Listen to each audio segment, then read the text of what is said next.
26 రోజుల తరువాత దీక్షను విరమించిన సోనం వాంగ్చుక్ పై సోషల్ మీడియాలో విపరీతంగా ట్రోల్స్ వస్తూ ఉన్నాయి సార్. అంటే సమస్య పరిష్కారం కాకుండానే ఎందుకు దీక్షను విరమించారు, మీరు కేంద్రంతో డీల్ చేసుకున్నారు అంటూ సోనం వాంగ్చుక్ పై విమర్శలు వస్తూ ఉన్నాయి సార్. ఈ విమర్శలపై సోనం వాంగ్చుక్ రియాక్ట్ అయ్యారు. खत्म हो चुका है दोस्तों, ये वीडियो मैं थोड़ा दुख और थोड़ा हैरानी और गम और गुस्से के साथ बना रहा हूँ। अपने भाइयों और बहनों के छात्रों के लिए 26 दिन भूखा रहने के बाद, जिसमें कि मेरे 11 किलो शरीर खत्म हो चुका है, मसल्स चले गए हैं, ऑर्गन और दिमाग पर इरिवर्सिबल डैमेज लगभग होने के कागार पर पहुंचा है, और वो भी लद्दाख की कड़कती ठंड से दिल्ली की तपती धूप में बैठकर ये सब करने के बाद क्या मुझे किसी से कैरेक्टर सर्टिफिकेट लेनी होगी कि मेरा अनशन कितना पवित्र था, मैंने तोड़ा तो किसके हाथों तोड़ा, उसके हाथों क्यों तोड़ा, इसके हाथों क्यों नहीं तोड़ा, क्या डील हुआ, क्या सौदा हुआ, ये सब मुझे जवाब देना होगा। मैं कल से अब तरल लिक्विड फूड ले रहा हूँ, पी रहा हूँ, तो थोड़ी सी शरीर में जान आई है। बदकिस्मती से वो जान मुझे इसमें देनी पड़ रही है, दुख के साथ कह रहा हूँ। मगर सुबह से मुझे बहुत से लोग फोन करके या पोस्ट दिखाकर कह रहे हैं कि आप पर बहुत सवाल उठाए, 26वें दिन इनसे क्यों अनशन तोड़वाया, केंद्रीय मंत्रियों से तोड़वाया, किसी और से क्यों नहीं तोड़वाया, क्या डील हुआ है, सौदा हुआ है, ये सब मुझे जवाब देना होगा। अगर सौदा करना होता, डील करना होता, तो क्या 26 दिन भूखे रहना पड़ता है? कितनों ने डील किए हैं, आपने देखा होगा। क्या वो इस तरह से डील करते हैं? क्या मैं आलीशान एयर कंडीशन कमरे में बैठ के डील सौदा नहीं कर सकता था? मुझे यहाँ दिल्ली की गर्मी में बाहर रोड साइड पर बैठकर डील करना पड़ता। धिक्कार है ऐसे देश पर जिसमें ऐसे दिमागों की उपज होती है, जिसमें से ऐसे नीच ख्यालात निकलते हैं। मैं दोष नहीं देता हूँ, मैं दोष नहीं देता हूँ आप में से ज्यादातर पर। కొంతమంది బూతులు తిడుతూ కూడా సోనం వాంగ్చుక్ ని ట్రోల్ చేస్తూ ఉన్నారు సార్. సోనం వాంగ్చుక్ పై విమర్శలు వస్తున్న నేపథ్యంలో అభిజిత్ దీప్కే కూడా స్పందించారు. ఈ నిరసనలు కొనసాగుతూనే ఉంటాయి. వాంగ్చుక్ దీక్ష విరమణ ముగింపు కాదు, ఈ ఉద్యమం దీప్కేది, వాంగ్చుక్దే కాదు, దేశ యువత ఉద్యమాన్ని నడిపిస్తోంది అంటూ అభిజిత్ దీప్కే స్పందించారు. సార్, అంటే సోనం వాంగ్చుక్ మీద జరుగుతున్న ట్రోల్స్ మనకు అర్థం కావాల్సింది ఏంటంటే, hunger strike is different, protest is different. Protest, hunger strike protest లో ఒక భాగమే తప్ప అదే ప్రొటెస్ట్ కాదు. ఇప్పుడు ఏదో ఒక దశకు వచ్చాక హంగర్ స్ట్రైక్ విరమించాల్సిందే. ఎందుకు విరమించాలి? బతికి పోరాటం కొరకు, ప్రాణం కొరకే, రక్షణ కొరకే కాదు, బతకడం కొరకు కాదు, బతికి పోరాడడం కొరకు. సో సోనం వాంగ్చుక్ బతికి పోరాడాలని కోరుకోవాలా, సోనం వాంగ్చుక్ ప్రాణాలు పోవాలని కోరుకోవాలా? సోనం వాంగ్చుక్ మీకు ఆయన వీడియోలో చెప్పారు, 26 రోజుల పాటు నిరాహార దీక్ష. మీరు 26 గంటల పాటు ఉండి సోనం వాంగ్చుక్ విమర్శించండి. నిజంగా మీకు హక్కెప్పుడు ఉంటుంది అంటే, మీరు 26 గంటల పాటు ఏమీ తినకుండా ఉండి ఒక్కసారి హంగర్ స్ట్రైక్ అంటే ఎలా ఉంటుందో ప్రాక్టీస్ చేసి అప్పుడు మీరు సోనం వాంగ్చుక్ని ఎన్నైనా రాలేయండి, నేను ఒప్పుకుంటాను.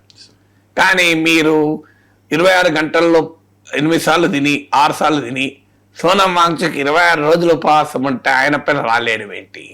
తర్వాత మీకు సోనం వాంగ్చుక్ 11 kgs తగ్గాడు, మజిల్ మాస్ కూడా దెబ్బతిన్నది, ఆర్గన్స్ పైన అంటే అవయవాల పైన ఇర్రివర్సిబుల్ డ్యామేజ్, అంటే మళ్ళీ నీవు దీక్ష విరమించాక కూడా కాని రీతిలో ఆయన ఆరోగ్యం దెబ్బతింటుంటే హంగర్ స్ట్రైక్ విరమించుకోకపోతే ఏం చేయాలి?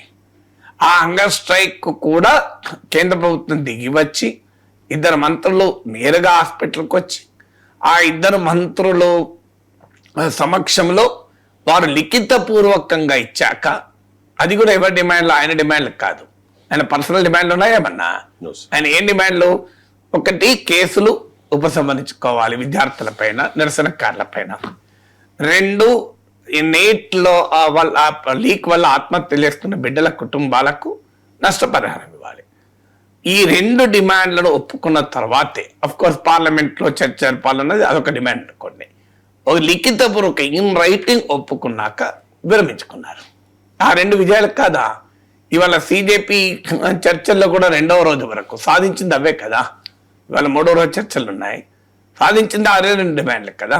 అందువల్ల మీకు ఆయన ఉపసంహరించుకోవడం అనేది అనివార్యం. నిన్న కాంగ్రెస్ జనతా పార్టీ అధికార ప్రతినిధి స్పష్టంగా చెప్పారు, మేమే కదా ఉపసంహరించుకోమని చెప్పింది. అసలు కేంద్ర ప్రభుత్వ ప్రతినిధులు రాకముందు కూడా మనం చలో పార్లమెంట్కి వెళ్దాం, పోరాడుదాం, మీరు ఉపసంహరించుకోండి, మీ ప్రాణాలకు మాకు ముఖ్యము, మీ ఆరోగ్యం మాకు ముఖ్యము, ప్రభుత్వం చాలా దుర్మార్గంగా ఉంది అని కాంగ్రెస్ జనతా పార్టీ విజ్ఞప్తి చేసింది. నిన్న సిజేపీ అధికార ప్రతినిధి సౌరభ్ దాస్ అదే అన్నాడు, మేమే విజ్ఞప్తి చేశాం కదా ఉపసంహరించుకోమని.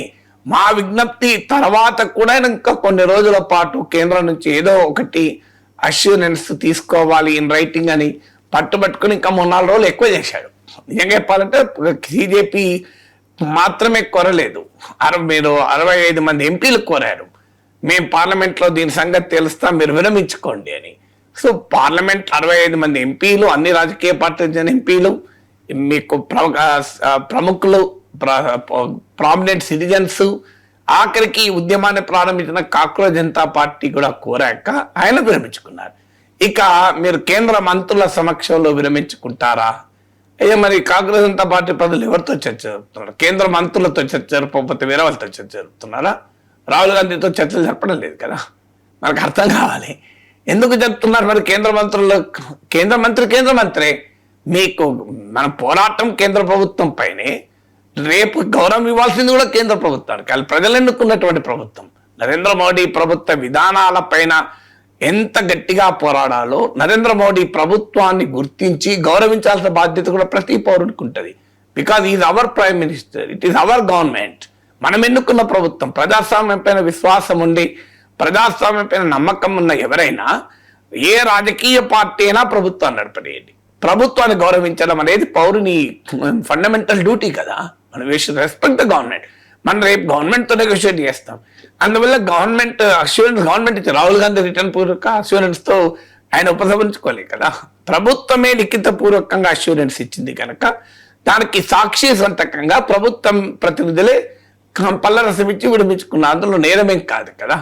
ఇక 3వది సోనం వాంగ్చుక్ నిజంగానే డీల్ కుదుర్చుకొని కుమ్ముక్కయ్యే పరిస్థితే ఉంటే ఆయన ఎవరు పోరాడమన్నారు ఇక్కడ? ఆయనకు అవసరం ఏముంది? ఆయన లడాక్ పోరాట యూజ్, ఆయన డిమాండ్లు నీట్ కాదు. లడాక్లో ఎంతమంది నీట్ ఎగ్జామ్ రాస్తారు నాకు చెప్పండి. లడాక్ ఇదే 95-99% ఆదివాసీ కమ్యూనిటీ.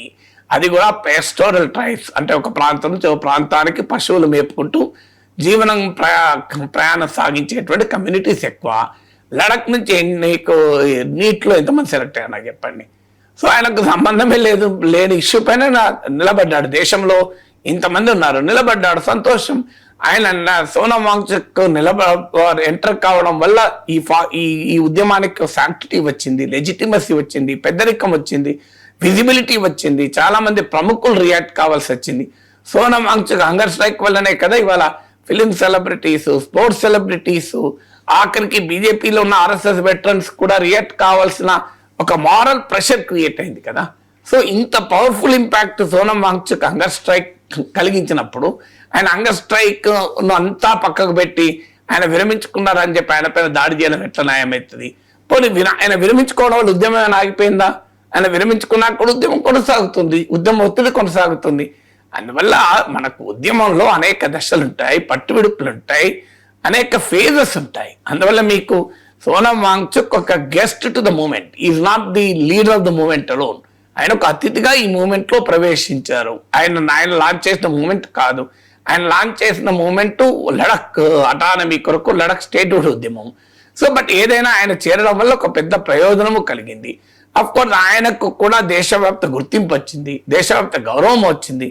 సో అందువల్ల మనం ఆ మేరకు సోనం వాంగ్చుక్ పాత్రను గుర్తించాలి తప్ప ఆయన ఉపసంహరణ 26 రోజుల తర్వాత మనిషి ప్రాణాల కొద్ది నిరాహార దీక్ష చేసి ఐసీయూలోకి వెళ్ళాక ఇక అనివార్యంగా భవిష్యత్తులో పోరాటం కొరకు ప్రాణాలు కాపాడుకోవటానికి, అది కూడా ప్రభుత్వం చేత లిఖితపూర్వక హామీలైనా కొన్ని తీసుకొని ఒక్క ధర్మేంద్ర ప్రధాన్ రాజీనామా చేయాలని డిమాండ్ మినహా మిగతా వాడు ఒప్పుకున్నారు. ఆ మేరకైనా విజయం సాధించితే ఆయనను దించడం అన్యాయం కదా.